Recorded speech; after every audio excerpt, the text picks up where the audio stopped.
नमस्कार। आज के क्लास में हम लोग सीखेंगे एंट्री फॉर डिसऑनर्ड चेक। ठीक है, अगर कोई कस्टमर से हमें कुछ चेक मिलता है, वो चेक अगर हम लोग बैंक में जमा करते हैं और अगर वो चेक बाउंस हो जाता है या फिर रिटर्न हो जाता है, तब हम लोग बुक्स ऑफ अकाउंट्स में उसको कैसे रिकॉर्ड करेंगे, उसके बारे में हम लोग देखेंगे आज के हिसाब से, आज के इस वीडियो में। ठीक है, तो चलिए देखते हैं। तो इसके लिए हम लोग को सबसे पहले क्या करना पड़ेगा, कुछ एग्जाम्पल्स लेना पड़ेगा। एग्जाम्पल के हिसाब से एक एक करके करेंगे। ठीक है, फॉर एग्जाम्पल लेता हूं मैं, goods sold to Krishna, goods sold to Krishna on credit for ₹2000। ठीक है, goods sold to Krishna on credit for ₹2000। Krishna को हमने 2000 रुपये का सामान उधार में बेच दिए। अब एंट्री क्या होगा इसके लिए, इसका एंट्री क्या होगा, कृष्णा टू सेल्स अकाउंट। क्या एंट्री हो गया, कृष्णा टू सेल्स अकाउंट, 2000 रुपया 2000 रुपया। ठीक है, हमने सेल्स का एंट्री कर लिया। अब उसके बाद क्या हुआ, कृष्णा ने हमें एक चेक दे दिया। ठीक है, received a cheque from Krishna, received a cheque from Krishna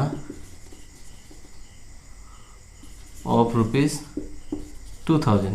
2000 रुपये का चेक हमने कृष्णा से रिसीव किया। ठीक है, अब जब चेक हम लोग कृष्णा से रिसीव करेंगे तो इसको हम लोग 3 तरह से ट्रीटमेंट कर सकते हैं। ध्यान से देखिएगा, अच्छी तरह से देखिए वीडियो, अच्छी तरह से अकाउंटिंग ट्रीटमेंट समझ में आ जाएगा। ठीक है, जो चेक हमें मिला कहाँ से, कृष्णा से, वो हम लोग 3 तरह से ट्रीटमेंट कर सकते हैं। एक एक करके बताता हूँ आपको, 3 तरह से ट्रीटमेंट कर सकते हैं।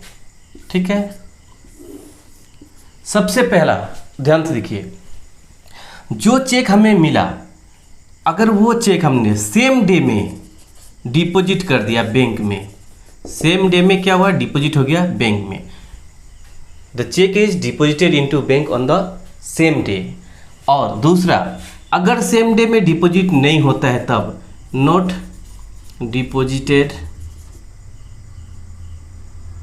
ऑन द सेम डे, अगर सेम डे में डिपॉजिट नहीं होता है तब, और या फिर वह चेक अगर हम लोग किसी क्रेडिटर को एंडोर्स कर देते हैं तब क्या होगा, endorse to creditor, endorse to creditor. ठीक है, अब हम लोग तीनों का अलग अलग एंट्री करेंगे। अगर इसके सिचुएशन में क्या होगा, अगर सेम डे में डिपॉजिट नहीं किया तब क्या एंट्री होगा, और अगर वो चेक हमने क्रेडिटर को एंडोर्स कर दिया तब क्या एंट्री होगा।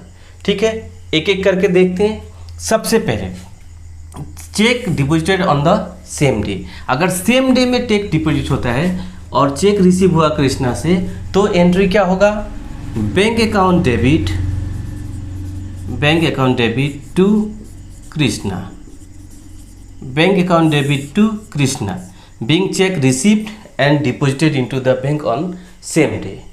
ठीक है, अगर मान लीजिए चेक हमने डिपॉजिट कर दिया सेम डे, 1 दिन बाद या 2 दिन बाद मैसेज आता है कि वो चेक बाउंस हो गया, रिटर्न हो गया, डिसऑनर्ड हो गया, तब डिसऑनर्ड का एंट्री क्या होगा, ध्यान दीजिए। तब हम लोग क्या करेंगे, इस एंट्री को सीधा रिवर्स कर देंगे। क्या करेंगे, एंट्री को रिवर्स कर देंगे। तो डिसऑनर्ड का एंट्री क्या हो जाएगा, डिसऑनर्ड का एंट्री हो जाएगा Krishna to bank account, Krishna to bank account, being cheque dishonoured. ठीक है, यहाँ तक क्लियर है, सिंपल एंट्री है, कुछ भी नहीं करना है। सेम डे में चेक डिपॉजिट हुआ है तो bank account to Krishna account. अब कृष्णा, अगर ये चेक अगले दिन बाउंस हो जाता है या 1-2 दिन में पता इन्फॉर्मेशन मिलता है कि चेक बाउंस हो गया, तब हम लोग क्या करेंगे, इस एंट्री को रिवर्स कर देंगे, कृष्णा टू बैंक अकाउंट। ठीक है, अब देखिए, इन केस अगर सेम डे में डिपॉजिट नहीं होता है तब हम लोग क्या एंट्री करते हैं, तब उसके लिए एंट्री हो जाता है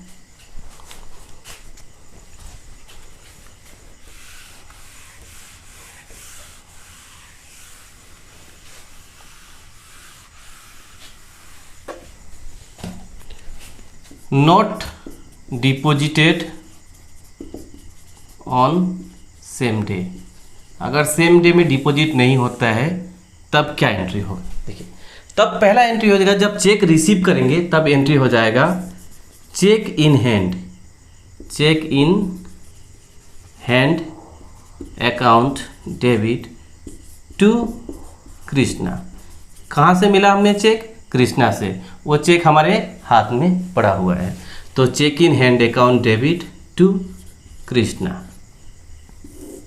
ठीक है, पहला एंट्री हो गया, हमें चेक मिल गया हाथ में। अब क्या करेंगे, ये चेक हमने तो उस दिन नहीं जमा करना है, उसके अगले दिन या 1-2 दिन बाद जब बैंक में जमा करेंगे तब क्या एंट्री होगा, when deposited into bank, when deposited into bank, जब बैंक में जमा करेंगे तब क्या एंट्री होगा। ध्यान से देखिए, ये चेक हमने बैंक में जमा कर दिया तो क्या हो जाएगा, bank account debit to cheque in hand, cheque in hand account. ठीक है, यहाँ नरेशन आ जाएगा, अमाउंट 2000। ठीक है, हमने जो चेक मिला था पहले वो चेक अब हम बैंक में जमा कर देंगे। ठीक है, यहाँ तक ठीक है। अब क्या हुआ, 1-2 दिन बाद फिर पता चला कि वो चेक डिसऑनर्ड हो गया, बाउंस हो गया, तब क्या एंट्री करेंगे, तब क्या करेंगे, चेक एक बार डेबिट हुआ था चेक इन हैंड, दूसरा बार में क्रेडिट हुआ था, तो ये तो कैंसिल हो गया, बचा क्या, bank account to Krishna account. क्या बचा, bank account to Krishna account. अब इसको रिवर्स कर देंगे हम लोग, क्या करेंगे, कृष्णा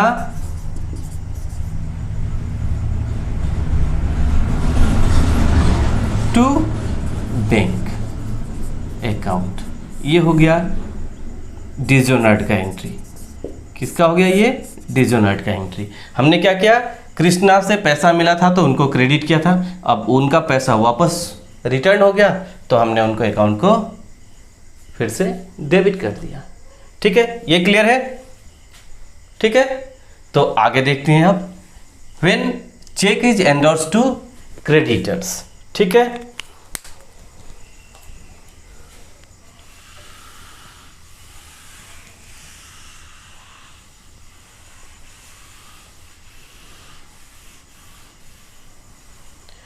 तीसरा तरह से ट्रीटमेंट क्या हो सकता है, तीसरा तरह से वो चेक जो मिला उसे हमने क्या किया, क्रेडिटर को एंडोर्स कर देंगे, एंडोर्स टू क्रेडिटर।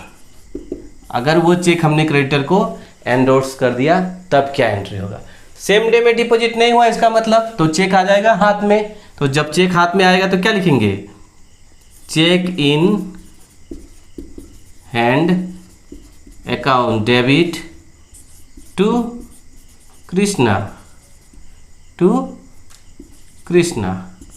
ये कितना रुपए का है, 2000। अब देखिए चेक हमारे हाथ में आ गया, अब ये चेक हम क्या करेंगे, किसको देंगे, क्रेडिटर को। ये चेक किसको देंगे, क्रेडिटर को। तब क्या एंट्री हो जाएगा, creditor account debit to cheque in hand account. 2000 रुपया हमने किसको दे दिया, क्रेडिटर को दे दिया। ठीक है, अब ये चेक हमने किसको एंडोर्स कर दिया, क्रेडिटर को। अब क्या हुआ, क्रेडिटर जब अपने बैंक में अपने अकाउंट में डिपॉजिट किया तो बाद में पता चला कि ये चेक बाउंस हो गया, डिसऑनर्ड हो गया। क्या हो गया, डिसऑनर्ड हो गया। अगर ये चेक डिसऑनर्ड हो गया तब क्या एंट्री होगा, तब ध्यान से देखिए, एक बार हमने चेक इन हैंड को डेबिट किया था, एक बार क्रेडिट किया था, तो ये तो खत्म हो गया, नहीं बचा।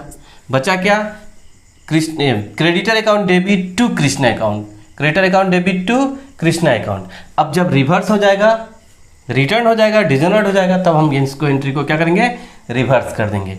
तो कृष्णा आ जाएगा फिर डेबिट में, Krishna to creditor account, Krishna to creditor account, narration लिख देंगे सबका, कृष्णा टू क्रेडिटर अकाउंट। तो ये सब था आपका चेक फॉर, अगर डिसऑनर्ड हो जाता है तब अकाउंट्स में कैसे ट्रीटमेंट करते हैं। आशा करता हूँ समझ में आया होगा। Thank you.